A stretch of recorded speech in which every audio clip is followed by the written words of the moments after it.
আসসালামু আলাইকুম। আশা করছি সবাই ভালো আছেন। আজকে 17 জুলাই 2025। আজকে কি পড়বো তা লিখে নিয়েছি খাতায়।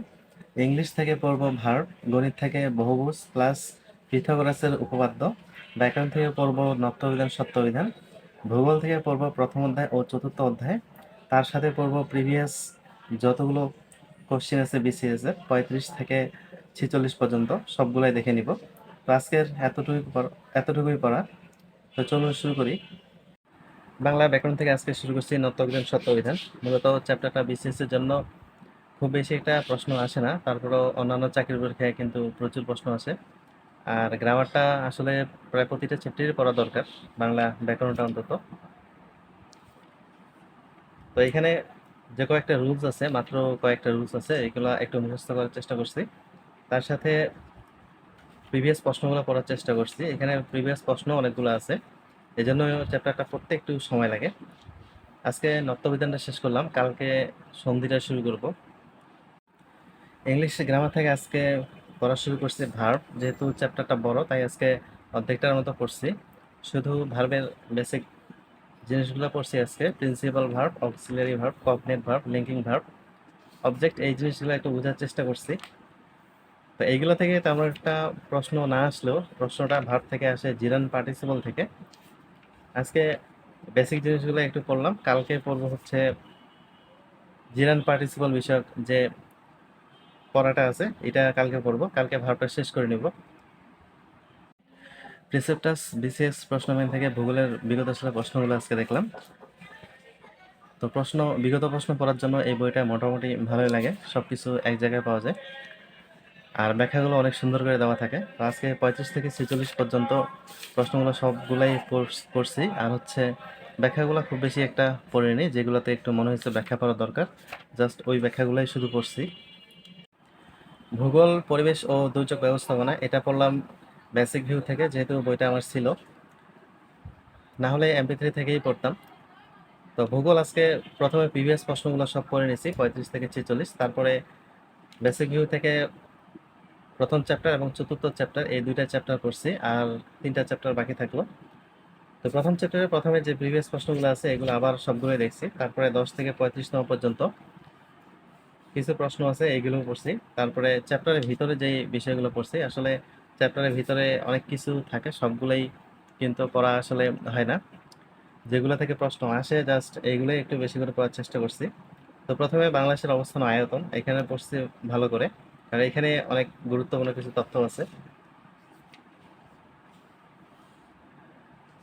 তারপরে বাংলাদেশের ভৌগোলিক বিবরণ, ভারতের সাথে মিয়ানমারের সাথে বাংলাদেশের কয়টা সীমান্ত রাজ্য এটা, তারপরে বাংলাদেশের সমুদ্র সীমা, বাংলাদেশের সীমান্ত দৈর্ঘ্য, এই বিষয়গুলা, এগুলা অনেক বেশি গুরুত্বপূর্ণ প্রশ্ন, এগুলো থেকে প্রচুর পরিমাণ আসে।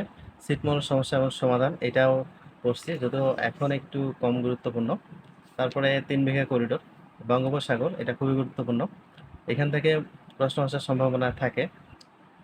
তো গুরুত্বপূর্ণ যে বিষয়গুলো এগুলো একটু ভালো করে দেখার চেষ্টা করছি, যাতে করে প্রশ্ন আসলে পারা যায়। তার সাথে প্রিভিয়াস প্রশ্ন প্রচুর পরিমাণে দেখছি, যেগুলা আছে বইতে প্রায় সবগুলাই প্রিভিয়াস প্রশ্নগুলো দেখা হয়েছে।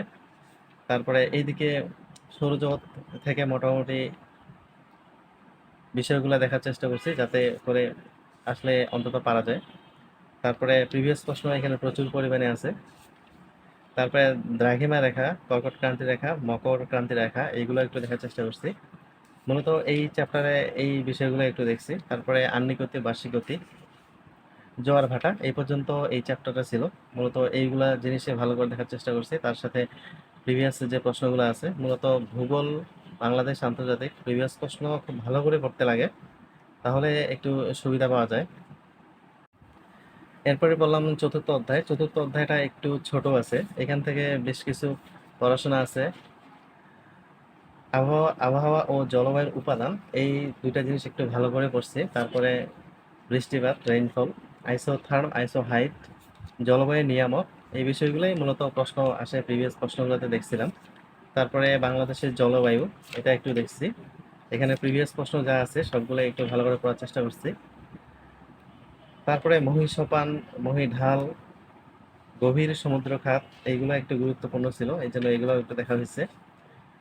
গ্রিন হাউস প্রভাব, সর্বশেষ যে টপিকটা এটা। চতুর্থ অধ্যায় থেকে মূলত এই জিনিসগুলো একটু গুরুত্বপূর্ণ ছিল। তো আজকে ভূগোল থেকে এই দুইটা চ্যাপ্টারই পড়লাম, এরপরে দ্বিতীয় তৃতীয় পঞ্চম অধ্যায়ে বাকি থাকলো, এইগুলো পরের দিন পড়বো। আজকে ম্যাথ থেকে দুইটা অধ্যায় করলাম, পিথাগোরাসের উপপাদ্য আর বহুভুজ। আমি ম্যাথ করি মূলত আশরাফুস ম্যাথ ককটেল বইটা থেকে। তো পিথাগোরাসের উপপাদ্য, এখানে একটা সূত্র মাত্র, ওই একটা সূত্র দিয়ে সবগুলো ম্যাথই করা যায়। তবে এখানে মানগুলো যদি মুখস্থ রাখা যায় এই ছকটা, তাহলে প্রশ্ন দেখার সাথে সাথে অ্যান্সার করা যায়। আর না হলে সূত্রটা যদি মনে থাকে তাহলে সূত্র দিয়ে একটু খাতা কলমে ম্যাথটা করে আসলে অ্যান্সারটা বের করা যায়। তবে এখানে ছকটা মুখস্থ রাখলে আসলে ভালো হয়। তো এখানে যে ম্যাথগুলো আছে, ম্যাথগুলো সবই আজকে করা হয়েছে, দুইটাই ছোট ছোট চ্যাপ্টার। তবে আজকে ম্যাথগুলো করতে খুবই ভালো লাগছে, কারণ ম্যাথগুলো সবই সূত্র নির্ভর আর খুব বেশি এটা কঠিন না।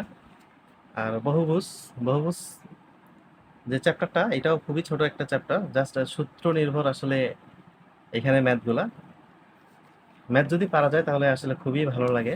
আর এই জন্যই আসলে